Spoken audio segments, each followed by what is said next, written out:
வணக்கம். ஜிகேஎஸ்வி ரவிச்சந்திரன்.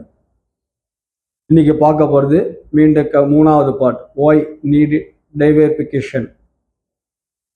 ஒரு வருஷத்துக்கு 2 லட்சத்துலேருந்து 3 லட்சம் பேர் படித்து முடிச்சுட்டு ஐடிஐ, டிப்ளமா, டிகிரி, பிஇ, டிகிரியில் என்ன கோர்ஸ் படிச்சிருந்தாலும் பிஏக்யூசி, நாக்ஸ் அப்படிங்கிற ப்ரோக்ராமில் இந்த ட்ரைனிங் முடிச்சுட்டு வர்றீங்க.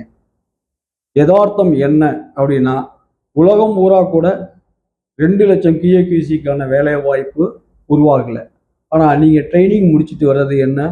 பிஏக்யூசி வேலை வாய்ப்பு. இதெல்லாம் தவறானது. இந்த தவறை மாற்றிக்குங்க. இந்த நாக்ஸ் ப்ரோக்ராமில் ட்ரைனிங்கில் போகிறது உங்களுக்கு எந்த விதமான பயனும் கிடையாது. நன்றி, வணக்கம்.